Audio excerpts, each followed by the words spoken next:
On September 12, 2025, every Porsche dealer in China received the same shocking message at once. That message changed everything for the iconic car maker.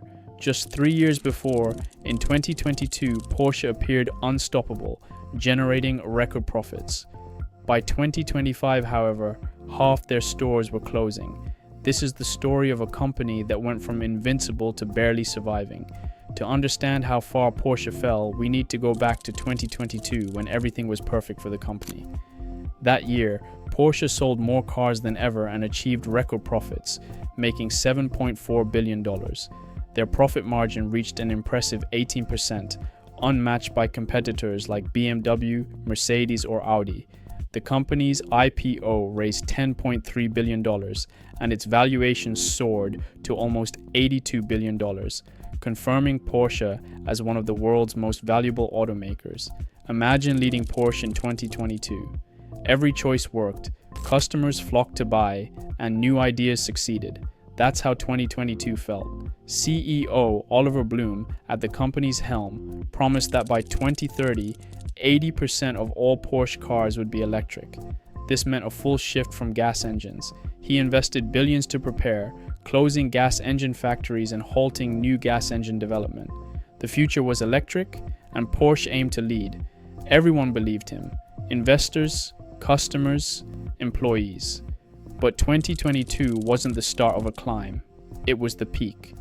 After that, things went downhill. While Porsche's leaders were celebrating their success and planning their electric future, something dangerous was happening in the world. The market was changing very fast. New competitors were appearing. Technology was advancing more quickly than anyone expected. New companies were making better cars for less money. In China, the biggest car market in the world, disaster was coming. China had been Porsche's most important market. In 2021, Porsche sold 96,000 cars in China. That was more than 30% of all the cars Porsche sold in the entire world. China felt like the golden future where Porsche would keep growing forever and ever. Porsche had dealers in every major Chinese city. They had a huge headquarters in Shanghai. Everything seemed perfect there, but then something terrible happened. By 2024, Porsche's China sales dropped to 57,000 cars. That's a 28% drop from the year before.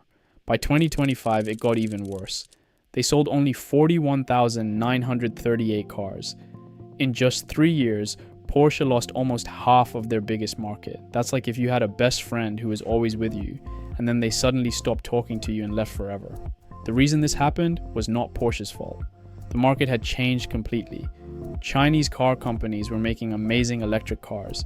A company called BYD sold 4 million electric cars in 2024. Xiaomi, with its first car ever, the SU7, sold over 100,000 that year.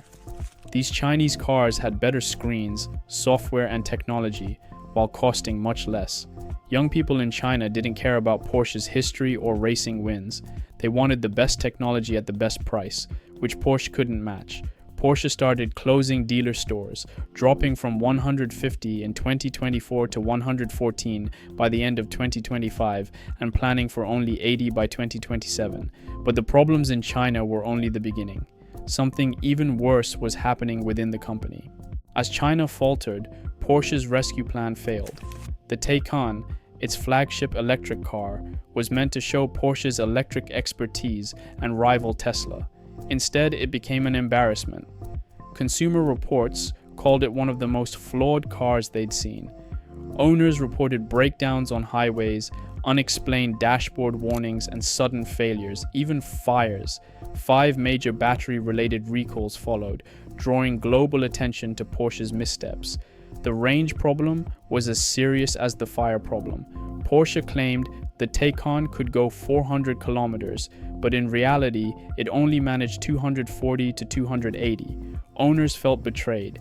The Taycan Turbo S, costing nearly $208,000, struggled with range, while a Tesla Model S Plaid at less than half the price could go over 650 kilometers and was faster. Porsche dealers cut Taycan prices by 35%, selling them for $135,000 instead of $208,000, resulting in massive losses and damaging Porsche's luxurious image. Customers now doubted Porsche's competence. Just when Porsche thought things couldn't get any worse, their biggest partner collapsed. Porsche had a company called Northvolt that was supposed to make batteries for them. Northvolt was not part of Porsche. It was a separate company. But Porsche depended on Northvolt so much that the whole company's future was in Northvolt's hands. Porsche had invested billions and billions of dollars in this partnership. They were counting on Northvolt to supply batteries for the next generation of electric cars. They believed Northvolt would give them the technology to compete with Chinese cars. But in November 2024, Northvolt announced it was going bankrupt. That means they couldn't pay their bills and had to close. Porsche's battery supply just disappeared. It's like depending on your best friend to give you lunch every day, and then your friend disappears forever. Porsche didn't have a backup plan. They didn't have another battery company to turn to. They had put all their hope in one company, and that company failed. This bankruptcy created a massive hole in Porsche's plans. The company had to write off $2.6 billion. That's money they spent that just disappeared and never came back. Porsche was building a new electric Boxster that was supposed to come out in 2025. But because Northvolt failed, the Boxster got delayed to at least 2027. 2 years is a long time in the car business. In August 2025, Porsche had to shut down their entire battery-making operation. They laid off 200 workers who lost their jobs. They wrote off $440 million in investments. That's $440 million that they spent, and now it is worthless. It was like throwing away $440 million in cash. The problem was that Porsche had been too dependent on one company. When that company failed, Porsche's whole electric future broke. They had no other options. They had no plan B. By 2025, when Porsche announced their financial results, the numbers told a story of complete collapse. The company's total revenue was $39.7 billion. That sounds like a lot, but it was 10% less than the year before. But the profit numbers were where you could really see the disaster. Group operating profit dropped by 92.7%. Just 3 years earlier, Porsche made $6.18 billion in profit. Now they made only $452 million in profit. They lost 92% of their income in just 3 years. It's like if you earned $100 and then 3 years later you only earned $8. The profit margin dropped from 14.1% to 1.1%. That's a huge drop. The car division itself was hit even harder. They made a profit of only $98 million. On $35.2 billion in car sales, that's only a 0.3% profit. That means on every car they sold, they were making almost no money. Some cars might even be losing money. Porsche had to cut 1,900 jobs. Employees lost their jobs because the company couldn't afford to pay them anymore. The company had to write off $4.3 billion in failed investments. That's like admitting they wasted $4.3 billion. The Taycan, the car that was supposed to save Porsche, got worse and worse. Sales dropped 22%. Only 16,339 people bought a Taycan in 2025. The company was producing this car that nobody wanted to buy. The only car keeping Porsche alive was the 911. The 911 is a 60-year-old car design. Porsche had planned to get rid of the 911 and make only electric cars. But now, 911 was the only thing making money. The company was saved by the car they wanted to kill. Everything had gone backwards. This disaster forced Porsche to do something impossible. In 2022, when Porsche announced their electric strategy, it made a promise. They said 80% of cars would be electric by 2030. It was a promise to the whole world. But by 2025, that promise was completely dead. Porsche announced they were abandoning that plan. Instead of being 80% electric, they would now make cars with different types of engines. Some would be gas, some would be hybrids, some would be electric. It was whatever sold the most cars. Porsche was admitting they were wrong. The future wasn't all electric as they thought. The market didn't want what Porsche was making. Imagine if you spent 3 years telling everyone your big plan was going to save the world, and then you had to admit the whole plan was a mistake. The irony was painful. Porsche had shut down their gas engine factories. They told their engineers to forget everything they knew about gas engines. They said the future was electric and electric only, but now gas engines were the only thing keeping the company alive. The 911 is a gas engine car. It sold more cars than anything else Porsche made. Porsche needed gas engines to survive. Everything they had done was backwards. Because Porsche lost 92% of its profits, the company had to make big changes. Oliver Bloom, the CEO who had promised the electric future, had to leave his job. He wasn't fired. He was moved to work on a different part of the company, but everyone knew what it meant. Bloom had led Porsche to disaster. He had made a promise that failed. Bloom had taken Porsche public at the perfect time and made billions of dollars. He had promised shareholders a bright electric future. He had told the world that Porsche understood the future better than anyone, but the future had rejected him and his ideas. He had to step down. A new CEO named Michael Leiters took over. He had a completely different philosophy. Bloom wanted Porsche to grow bigger and bigger. He wanted to sell more cars and make more money every year. Leiters wanted to do the opposite. His new plan was called value over volume. That means making less money on more cars is bad. Making more money on fewer cars is good. Porsche would stop chasing big sales numbers. Instead, they would focus on making good profits on each car they sold. Even if they sold fewer cars, as long as each one made money, that was success. This meant huge changes for Porsche. The company laid off 1,900 workers in Stuttgart. 2,000 temporary workers lost their jobs in 2025. The executive board, which is the top leadership, was cut from 8 people to 7 people. The entire car IT division, which makes the screens and software in cars, was shut down. That team was merged into the research and development department. Porsche was admitting that they couldn't build good software and screens. They couldn't compete with Tesla on technology, so they stopped trying. They would focus on what they did well, which was making fast cars that felt good to drive. It was a complete change in strategy, from trying to beat everyone at everything to focusing on just doing a few things really well. In the first 3 months of 2026, Porsche released their financial results. The company made $652 million in operating profit. That sounds good compared to 2025, but it was still down from $835 million in the same time period the year before. The managers described these results as in line with expectations. That phrase is the saddest thing a company can say about itself. It doesn't mean things are getting better. It means things are stable at a low level. It means accepting that your future will be worse than your past. It means giving up on going back to the good times. For the rest of 2026, Porsche predicted it would make between $38 and $39 billion in revenue. They predicted operating profit would be between 5.5 and 7.5%. That's so much smaller than 2022 when they made 18% profit. The company was profitable, but profitability now meant something very different. It was smaller, sadder, and harder to achieve. The 911 was still selling at record levels. In 2025, Porsche sold 51,583 copies of the 911. The 911 was the best-selling model. The Cayenne SUV was still the best-selling luxury SUV in the world. These two old cars were keeping the company alive. But the future was uncertain. Porsche didn't know if customers would want these cars forever.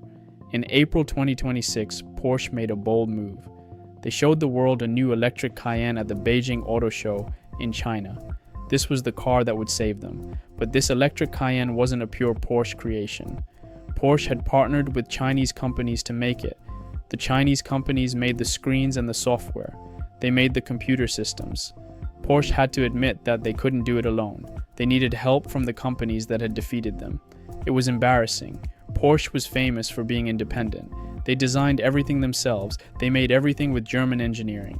Now, they needed Chinese partners to make a car that Chinese people would want to buy. The strategy was simple but humbling. Porsche couldn't compete with Chinese companies in technology. So instead of trying to beat them, Porsche partnered with them. It was like admitting defeat, but it was also the only way to survive. The electric Cayenne had a better chance of success than the Taycan because the Cayenne was already famous. People in China knew the Cayenne and liked it. The Cayenne didn't have to prove itself as the Taycan did. The Cayenne just had to be a good version of something people already loved. But Porsche's real competitor wasn't Tesla anymore. It wasn't even Chinese electric car makers. Porsche's real competitor was an idea.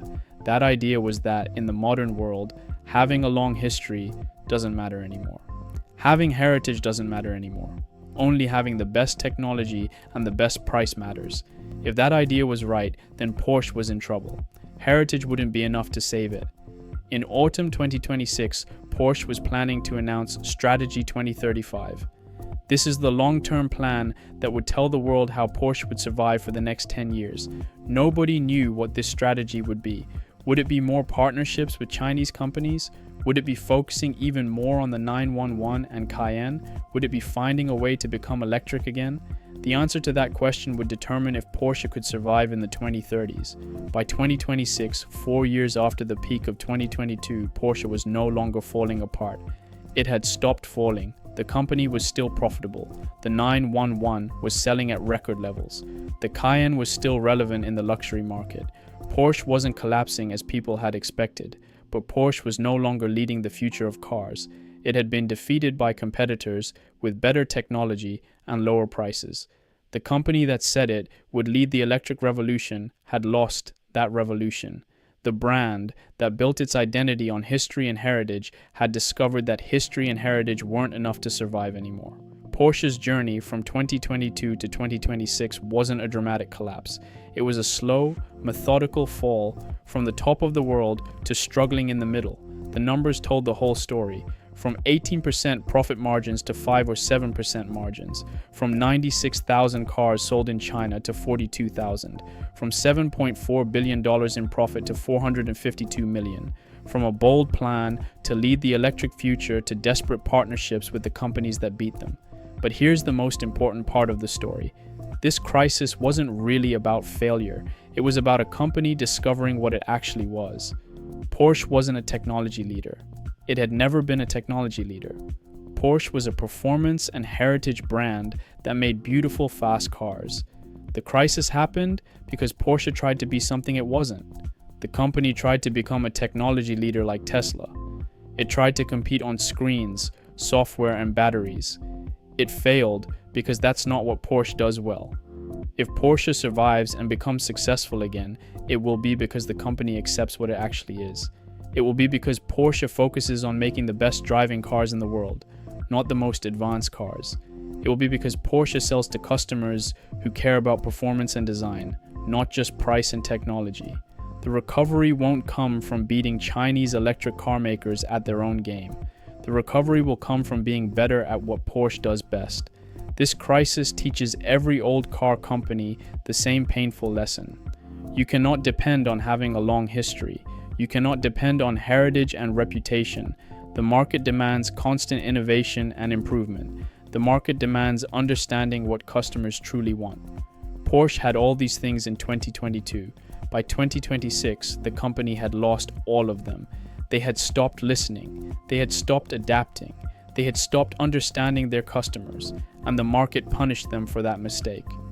The question that started this story was, is Porsche facing a slow downfall in 2026?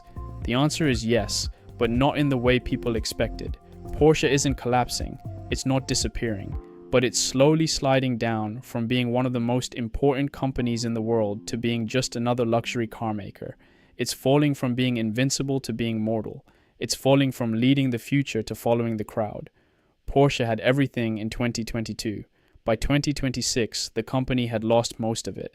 The company went from making $7.4 billion to making $452 million.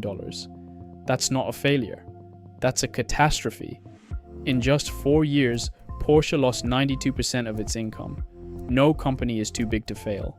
No brand is protected forever. Even the most famous brands can fall if they stop listening to what the world is telling them. The story of Porsche's fall is a warning to every luxury brand in the world. It's a warning to every old company that has been around for a long time. It's a warning that yesterday's success doesn't guarantee tomorrow's survival. The world is changing faster than it ever has before. Companies that can't change as fast will fall behind. Companies that are too proud to admit they were wrong will fail. Companies that don't listen to their customers will lose their customers. Porsche thought it was invincible in 2022. It had money, reputation, and history. It had engineers and factories and customers who loved the brand. But none of that was enough, because while Porsche was celebrating success, the world was changing around it. Chinese companies were building better electric cars. Younger customers wanted technology instead of heritage. The market was demanding something different, and Porsche wasn't providing it. By the time Porsche understood what was happening, it was too late to stop the fall. The company could slow it down, the company could try to stabilize, but the company couldn't go back to 2022. That perfect year was gone forever. The question now is whether Porsche can find a new future. Can it accept what it actually is? Can it focus on doing a few things really well instead of doing everything okay? Can it earn the loyalty of new customers while keeping its old ones? These are the questions that will determine if Porsche survives the next decade. So what do you think will happen to Porsche? Will the electric Cayenne strategy work in China? Will the new value over volume philosophy save the company? Will heritage and performance be enough in a world that demands technology and innovation? These questions don't have easy answers. That's what makes the story of Porsche so important. It's a story about one of the world's most famous companies, but it's also a story about all of us. It's a story about how nothing lasts forever. It's a story about how the world can change so fast that even the strongest companies can fall. Thank you for watching this story about Porsche's incredible journey from success to struggle. If you enjoyed this video and learned something new, please like and subscribe for more deep dives into the companies that are changing our world.